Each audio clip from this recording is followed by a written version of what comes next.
Good morning and welcome to the Energy and CleanTech Forum. It is no secret that in recent years there's been a heightened global interest in the environmental agenda. In response to this, the Isle of Man government has set out ambitious targets as part of its climate change action plan. Innovations and new technologies will be key to delivering these targets, meaning that CleanTech sector is a natural topic of conversation in this space. Today, there are many opportunities for businesses and skilled workers to capitalise on this global movement. And it's excellent to see so many of you here today from across a range of business sectors, including energy, construction, engineering and manufacturing, and finance. In February 2022, the Island Plan was approved by Tynwald members, which sets out 5 key priorities for this administration over the next 5 years.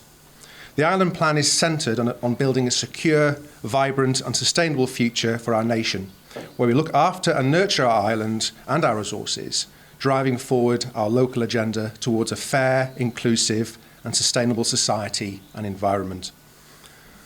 One of the key priorities outlined in the Island Plan is to build an environment we can be proud of, where we provide for vibrant communities, where people feel safe, and where we protect, nurture and sustain our rich and diverse biosphere. Key to this work stream will be upholding the island's climate change objectives and maintaining a reputation for being internationally responsible and credible, alongside identifying clear and acceptable ways of transitioning to carbon neutrality. Underpinning all of this, we must ensure that we are building firm foundations to provide economic success in this space, working closely with industry to understand how our climate change commitments can inform and positively influence our economic growth, opportunities and stability over the long term. With well-developed business networks, world-leading professional services support, a single vertically integrated utility company and synergies with existing sectors, engineering and manufacturing, construction and biomed, the Isle of Man is well positioned to benefit from the opportunities arising in the low carbon and environmental goods and services sector. And who better to speak on the opportunities for business in this space than our speakers today? Lewin, Head of Programme Delivery for the Climate Change Transformation Team, Simon Nicholas, Head of Clients and Markets and Head of ESG and Renewables across KPMG in the Crown Dependencies, and Martin Garrett, CEO, Cambridge CleanTech, will all provide updates on their work with government. We will also hear from Mark Bartlett, CEO at Strix Technology Group, Trevor Palmer of EV Blocks, and remotely Gareth Dinage of Seacourt Limited, as they present case studies of their businesses' CleanTech and ESG journeys. Thank you to Martin for joining us today in person and bringing along Cambridge CleanTech members EV Blocks. We look forward to hearing about the work being undertaken by Cambridge CleanTech, supporting the growth of sustainable, clean technology companies in the United Kingdom and around the world. And more recently, their partnership with the Department for Enterprises Business Agency and how this can benefit businesses in the Isle of Man. I'm thoroughly looking forward to learning about how businesses can maximise the opportunities arising from the net zero movement and learning from other businesses how they have set out and achieved ESG targets. With that, I will hand over to our first speaker, Lewin, Head of Programme Delivery from the Climate Change Transformation Team. Thank you very much. Morning, everybody. So as Tim said, my name's Ali. I work in the climate change team. You can see on my t-shirt, that's our brand, Net Zero Isle of Man. And I thought I'd start with a bit of a global context as to why we are here. Well, a little bit of an existential question, but why I am imposed. And this wording is taken from an IPCC report. It was actually called the Special Report of Global Warming. And essentially, this very dry piece of text says that by about mid-century, we need to get to about 1.5 degrees, an increase of no more than 1.5 degrees across the world. I suspect you might not be able to see that, but basically, this is an indicator of how we're doing. And the answer is we're doing better than we were, but we're not quite there yet, really. So all our existing policies and actions, so I'm walking away from that microphone, mean that we get to about 2.7% increase. If we look at the current pledges and targets are about 2.1, and if we're being really, really optimistic and we try really, really hard, we're about 1.8. So currently we're about 1.2% warming, and we're very close to that 1.5. So as part of a global context, the Isle of Man has to play its part in this role. I'll talk you through what we're doing and where the Isle of Man sits as part of that. So this is the Isle of Man emissions for 2019. In actual fact, we've just had our 2020 data through as well. So literally last week that came through. And it's not too dissimilar to 2019, although we did have a pandemic in 2020, so we have gone down a little bit. And you can see that the majority of our emissions come from energy use, and that's our gas power plant that we have down at Paul Rose. So we import the gas into that power plant, and that's used to make electricity for the island, to power the island. We also have a diesel generating plant, although actually the emissions for that are quite low. And you can see there transport is 24%, and homes. So homes is mainly heating and hot water systems that we're using in homes. Transport is mainly cars. In fact, when you look at things like buses and planes and boats, in the great scheme of things, they're quite low. Agriculture, so cows, and the way that the soil is managed, so ploughing, tilling, releases carbon up into the air. And then we have business emissions, which actually are quite low, because it's mostly heating and fuel use, as well as refrigeration. And some air conditioning. And then that's very, very tiny slice at the top is waste. So that's methane emissions from landfill, for example. And in total, it's around 700,000 tonnes of CO2 per year. This slide, I'm sorry, you can't see that at all. But this is the emissions per capita, and I must get a better picture of this. But essentially, in terms of our emissions per capita, the Isle of Man's not great. We're about 8.2 tonnes of carbon per person. If you look down here, Guernsey is about there. Jersey is even lower. I can't see Jersey now. Jersey is even lower because they don't have any on-island processing of energy. They import it all through interconnectors from France, so it's all nuclear. So we're actually quite high. And we're actually, it doesn't have it on here because this is just Europe, but we're actually higher than China in terms of our emissions per capita. So it just shows that we have a part to play in this entire situation. And in terms of the island's progress to date, so it was May 2019 that the then Chief Minister, Howard Quayle, announced and recognised the climate emergency. There was a lot of public momentum at that point in time, so we saw people like Greta and David Attenborough talking a lot about climate change. It started to enter the public sphere. And at the same time, we had international commitments coming through, so Kyoto a while ago, Paris came forward in 2015. We recognised in 2019 Professor Curran was brought in, and he still acts as an advisor to the board. He's a climate scientist, and he was brought in to publish a report called the Impact Report. From that, an action plan was put together, phase 1 action plan, which is what I'm responsible for delivering. And there were 60 actions in there, and I'll talk you through those actions in a second. Don't know why that text box is in the middle there, sorry about that. We, at the same time, put forward our climate change bill, which received royal assent in December last year. So our Act now says that we physically, legally, have to get the Isle of Man to net zero by 2050, and we also have to bring forward an interim target, which you may have seen some press about too.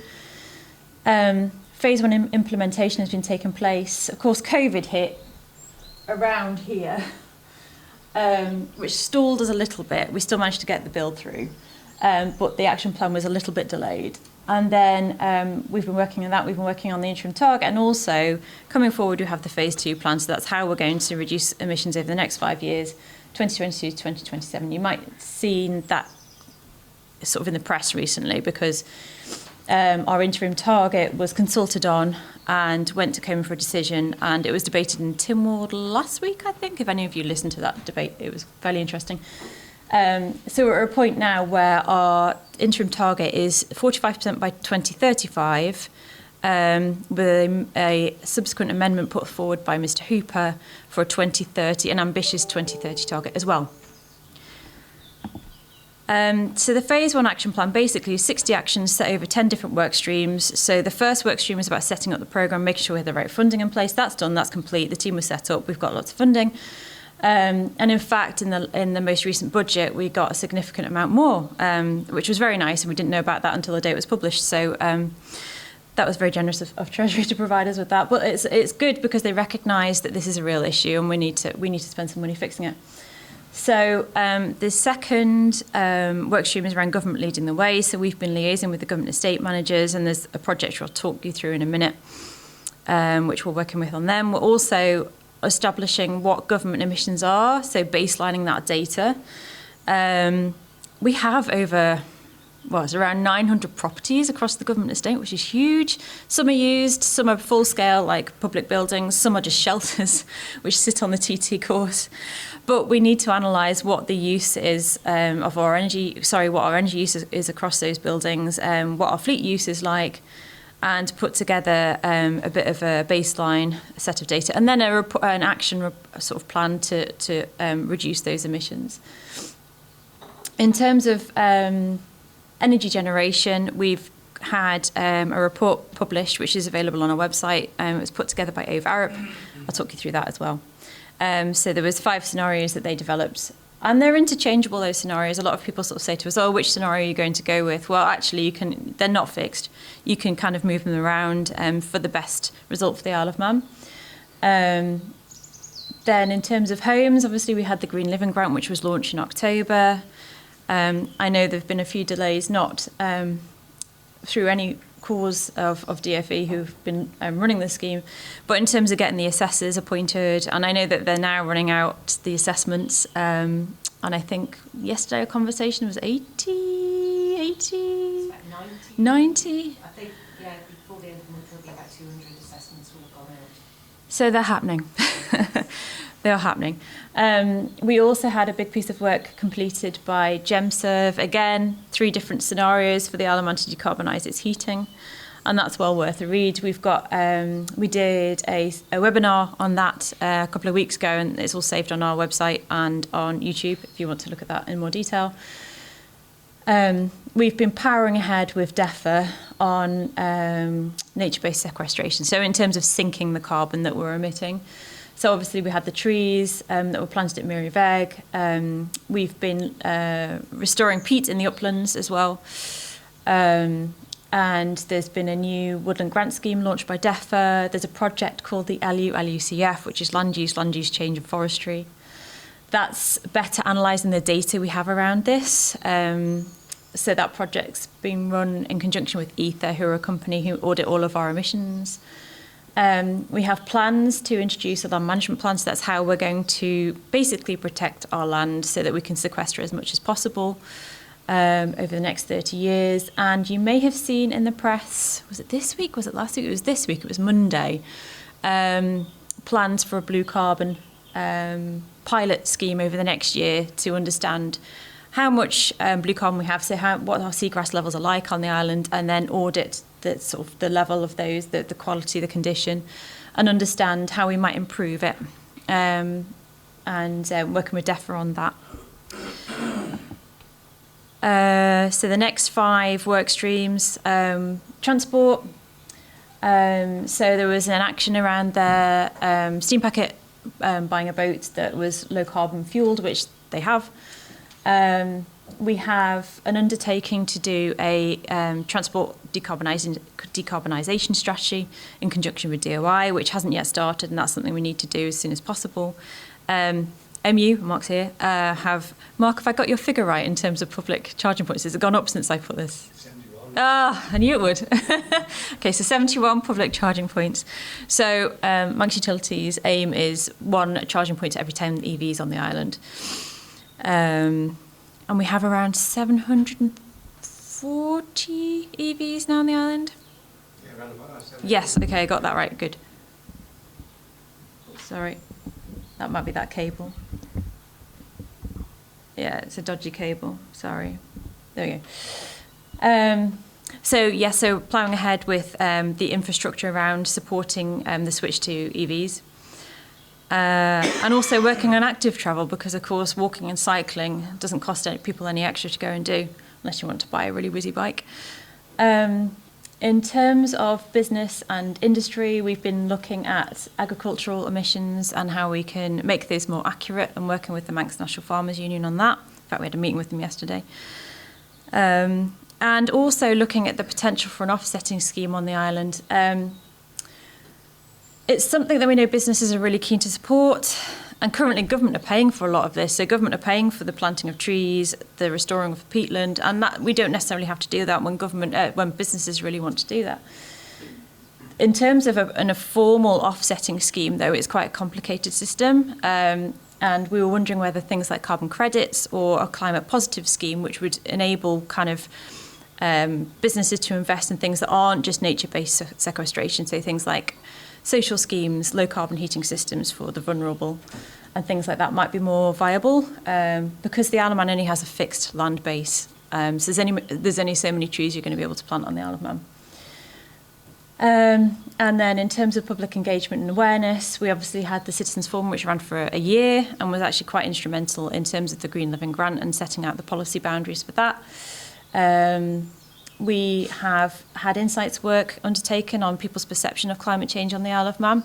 I'll talk you through that again in a little bit. We've launched our social media channels and also our website. So on there we talk, we come together with kind of thought leaders and experts, and we talk through different aspects of climate change and how people can take action themselves in their own lives to reduce emissions. During COP26, which was last November, we did pop-ups, we did community events, and we also went into schools and talked to them about climate change. On the Isle of Man, in terms of engagement, we tend to get feedback from two very polarised camps.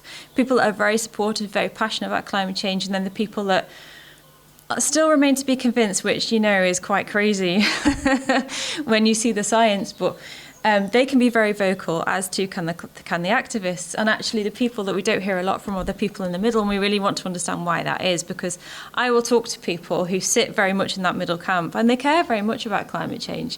In actual fact, stats that we have show that 68% of the island are really, really concerned about climate change. But in terms of like their daily lives, I think that things get in their way, and it's very hard for them to concentrate on this big issue that they know is a huge issue. And so we need to work out how we engage with that sort of core middle ground on the island. Climate change bill I've spoken about, so the Act is in place. We're now implementing all of the different legislative things that fall out of that Act, notably the interim target and also guidance that goes to our public bodies to help them understand how they're going to reduce their emissions as well. And then in terms of financing, so we really want to work closely with Treasury on how we finance the climate change transition. And we have the results of two strategies, so two scenarios, two sets of scenarios, I should really say, around renewable heating and energy, which give us some base costs to work up. We still don't have the results of transport, though. That's the thing we need to work on next. And also we've just done a big piece of work into just transition and fair change, and how we support the vulnerable and make it a just transition. So that now it falls into our public body guidance, and that work is complete. So when we kind of formed as a team, we realised by reading the impact report quite intensively, and if you read that report quite intensively, it'll take you about 3 hours, just to warn you, that we needed a series of different strategies to get to net zero, and the island is quite behind in its net zero journey in comparison to the UK. In fact, I could have shown you slides to show, whoa.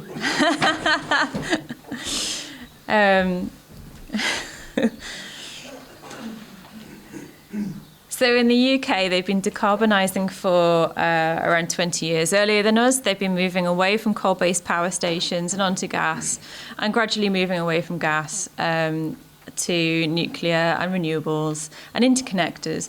We're still figuring our way out. It can't fall over now, there, surely to God.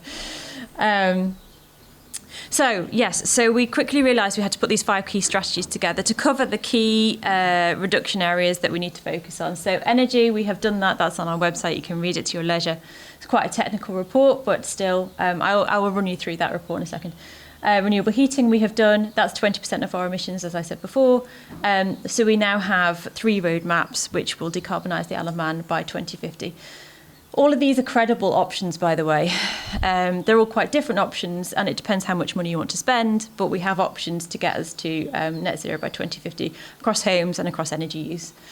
Transport, we still need to work on that one and develop a roadmap for how we will decarbonise the island's transport sector. Land management I've spoken about, so how we will use our land, the best way to use the land to protect certain areas so that it can sequester as much as possible whilst maintaining biodiversity, because at the same time as facing climate change emergency, we're also, of course, in the middle of a biodiversity crisis too. And working on how we engage with the public so that they understand what we're trying to do to get the Isle of Man to net zero, but also what they can do to get to net zero in their own lives. So all of these things are kind of underpinning our entire sort of journey to net zero and how we get there. So you may have read the ARUP report. If you have, well done, it's really technical. But the scope to that report really was 75% of the island's electricity is renewable by 2035. Of course, we're probably going to now have to bring that forward because we have an interim target of 45% by 2035 overall, and to deliver net zero by 2050. So the key outcomes from that report was that importing renewable electricity via an interconnector, and of course we already have one, and all scenarios that they came up with suggested a second interconnector to help with the increase in demand that's going to be seen over the next sort of 10, 20 years. So as people naturally kind of move away from fossil fuels, so to electrification of vehicles, electrification of heating, there's going to be a massively increased demand. And I think demand at the moment is around, I'm looking at Mark, 70 megawatts, 80 megawatts, and it's going to potentially go up to 131 megawatts peak demand, is what the report said. So we know that the quickest way to kind of move our electricity away from fossil fuels is to import clean energy from the UK. And let's face it, by 2035, all of the UK's energy is going to be clean anyway, because that's their goal. So that's needed. So interconnectors, by the way, are needed regardless of net zero. So it was always Manx Utilities' plan to have a further interconnector, but net zero has brought that forward.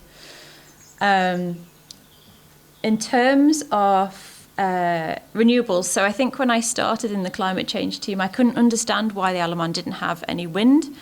I kept saying, the Isle of Man is one of the windiest places I know. And then I kind of got into it and realised, actually, that's only part of the solution because it's not windy all the time. So what do you do on the days where it's not windy? Well, you need to have really good backup, basically, balancing to that wind. And that comes either in terms of like the base load, the interconnector from the UK, or you have a local generation plant as well that you can turn on when you need to on a day that has really high demand, say the middle of the winter, when everyone's at home, it's a horrible day, you're all watching telly or something. So by balancing the renewables, that kind of increases the costs for the island as well. And I've already mentioned that demand will double. That's what all of the work that they did showed. This is quite a complicated slide. I've seen it a lot of times now, so I kind of understand it. But these are the different 5 scenarios that ARUP came up with. So on the left, you probably can't see that at the back. On the left, there's a cost to business as usual, as we go over the next 20, 30 years, because the gas power plant has an end of life date anyway. At the same point, hydrogen might be coming into the pipeline. We don't know for certain. So the gas power plant will need some sort of modifications to be able to accept that hydrogen. At the same time, the power, the fuel needed for that gas turbine is becoming more and more expensive. And actually that figure of 1.3 billion of business as usual was calculated June last year. So that's before we saw any of the price rises we've seen. So that price is way higher now. So there is a cost to us anyway of moving forward, regardless of our net zero journey. Scenario 1, Scenario 2, Scenario 3 are all fairly similar. They all have an interconnector. They have various levels of what we call biomass. So ARUP looked at a biomass plant on the island. We're looking at that more generally in terms of biofuels. So biomass people kind of connect it with burning wood.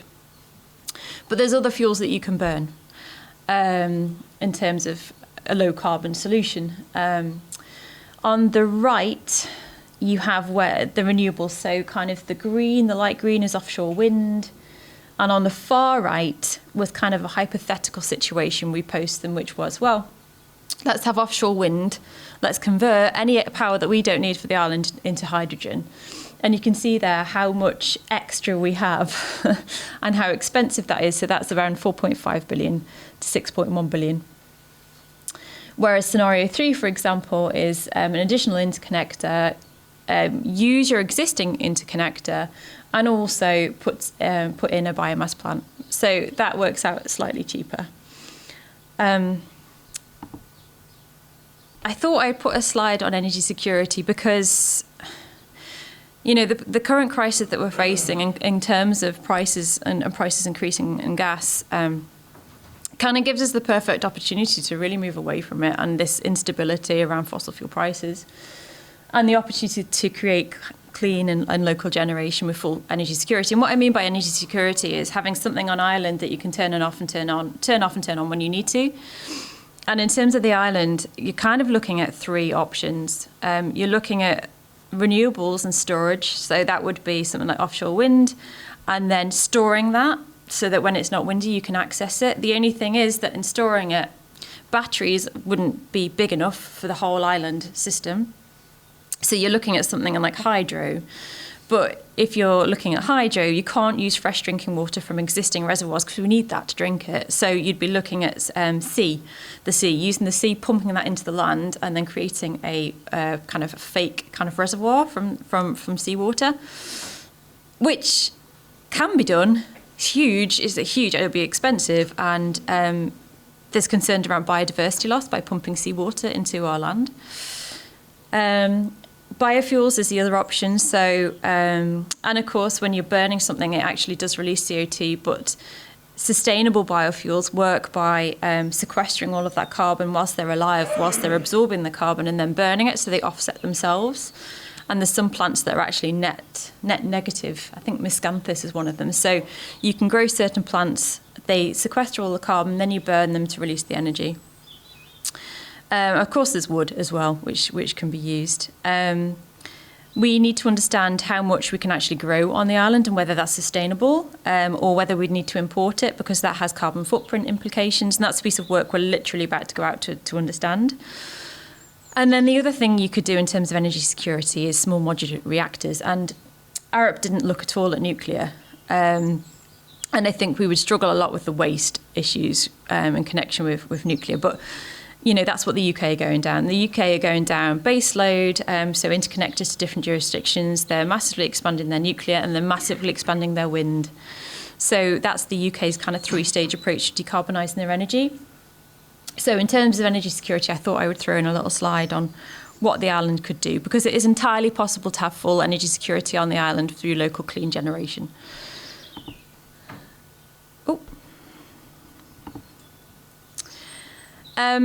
Because you're mostly businesses here today, I just wanted to let you know that there is the opportunity to speak to Manx Utilities about the green tariff. They do have one, and they have spare capacity on the scheme.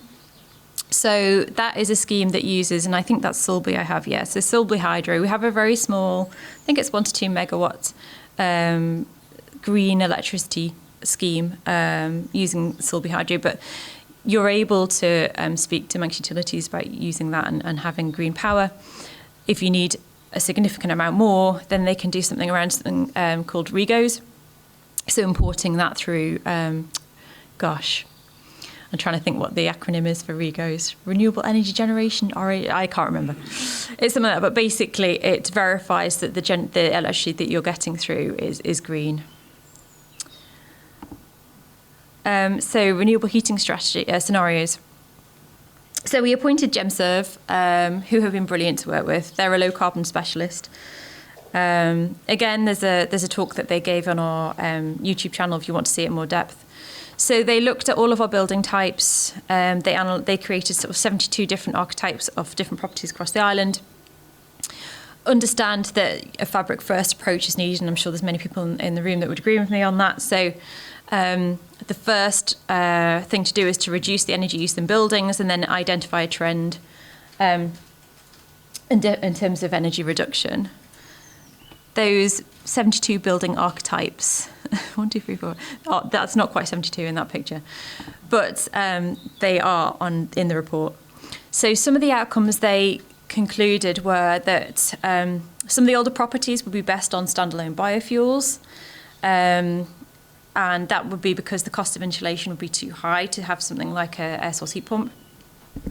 Air source heat pumps, though, feature very strongly in this. So most properties on the island, they think would be able to accommodate an air source heat pump, but you would need some additional insulation to minimise the fuel costs from that. And also, that was a hybrid system. And then there's also standalone heat pumps as well. So modern properties, I mean, I have a heat pump, and my property is 20 years old. So I think properties that are around 20 to 30 years old, you can kind of safely assume that they would be suitable for things like heat pumps. But older homes, and that's where we're going to have our most difficulty, are slightly different and slightly harder to decarbonise. They also picked up district heating schemes, which is a really interesting concept. So that map, which shows really badly on the screen, but that has picked up heat intensity around the island. You can see loads in Douglas, a few in Peel, a bit in Ramsey. And that bit in Ramsey happens to be around the schools area, so the schools in Ramsey would be perfect for a district heating scheme. But so they found 25 different areas that would be good in principle for district heating schemes on the island. So the largest potential actually was in Ramsey. It's probably the scheme that I mentioned around the schools. But they estimate that 2,000 to 10,000 homes could be heated this way. And there's opportunities for business around district heating. So businesses that have waste heat, for example, could sell that heat and use it to power homes. There's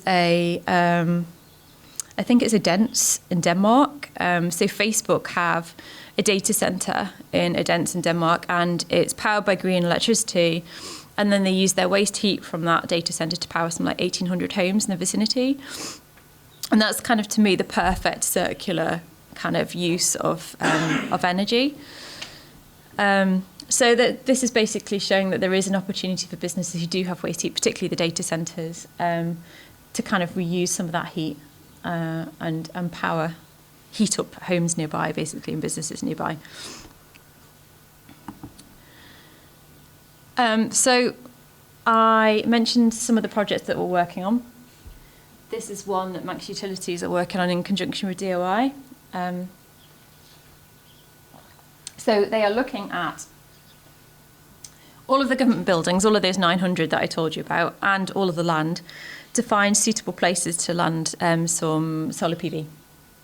So they're currently reviewing all of the data that we have on the buildings, analysing like the output levels, what the weather is like, the elevation, the vegetation in that area, the size of the roof space, for example, how visible that would be to the public. So it would be really great to have some of these schemes on schools, so that school children become familiar with it and understand that it's a technology that's going to be around as part of their future.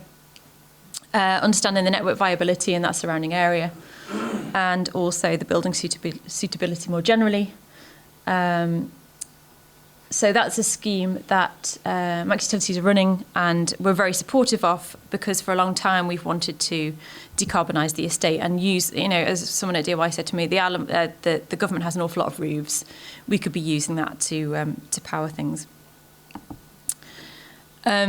I mentioned to you a little bit about insights work that we'd done as well. So this is research that we conducted in December, and it was a panel. So it was a group of people that didn't have any particular affiliation to climate change, any strong beliefs, entirely neutral.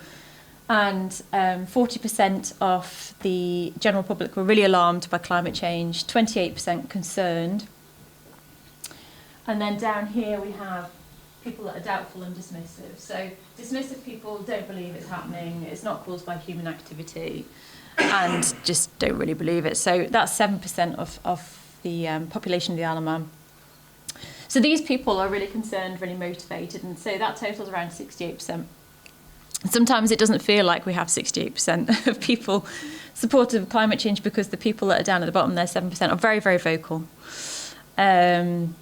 So we're using this, though, to kind of figure out how we get to these people. because these people are already undertaking action in their own lives, and these ones, we need to move them up into this area so that they want to take action and they feel like they can and they know what to do.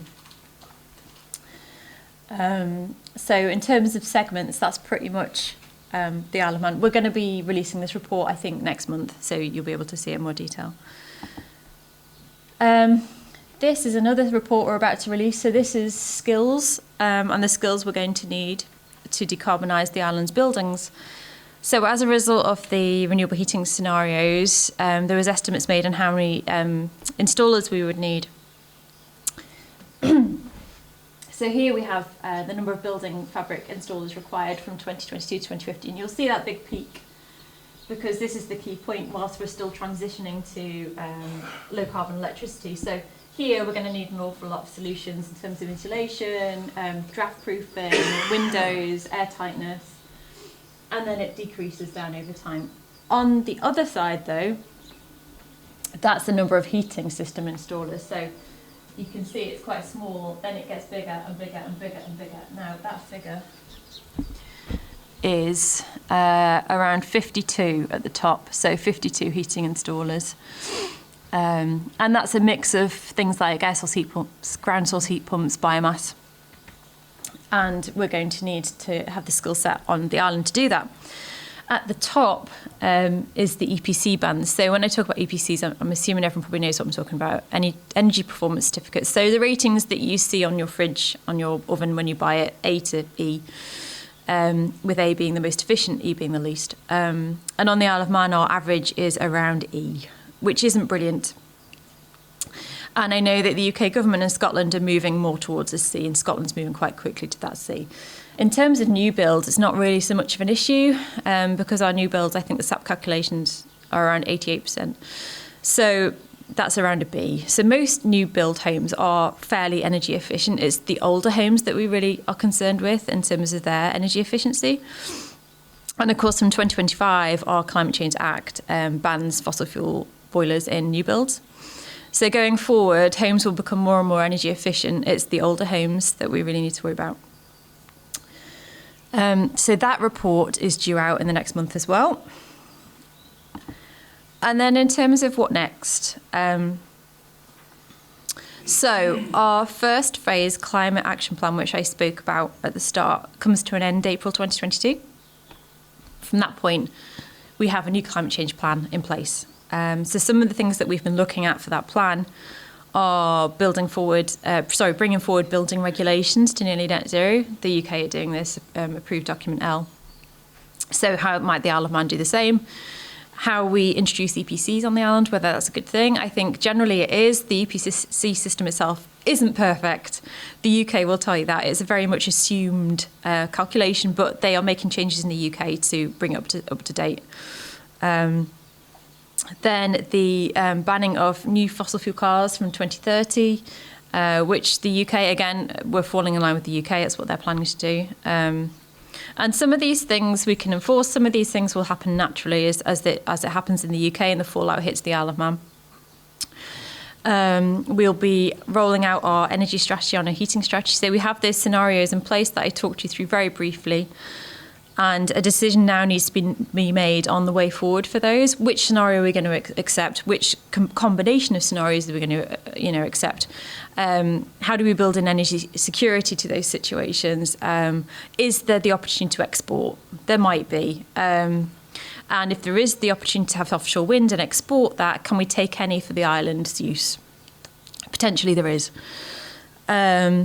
And the same in terms of the heating strategy. So when do we ban replacement fossil fuel heating systems? When might be a good time to do that?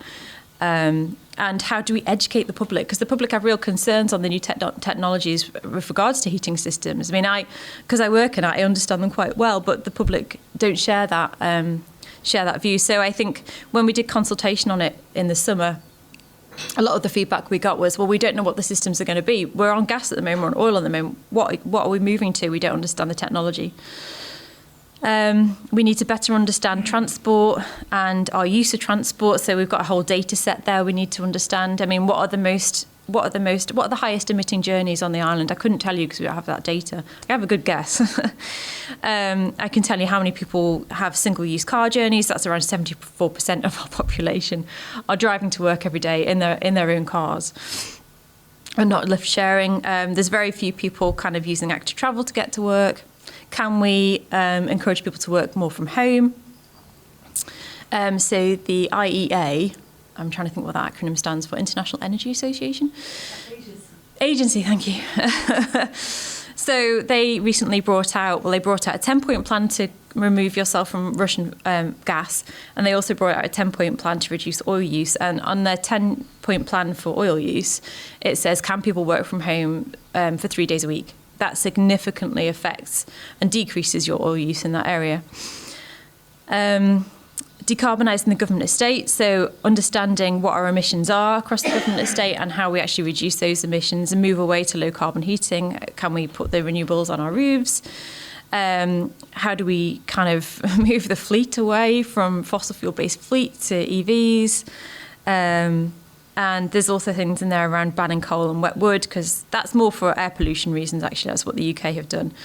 And we really want to set up something around climate positive schemes. So whilst it might not be a full official offsetting scheme, something that businesses can contribute to, which meets their ESG requirements, but also helps sequester carbon on the Isle of Man locally. We also, of course, have the Climate Change Act, which we're embedding and implementing. And we are still hoping that we can be part of the Paris Agreement and that the UK will extend that to the Isle of Man and the other Crown dependencies.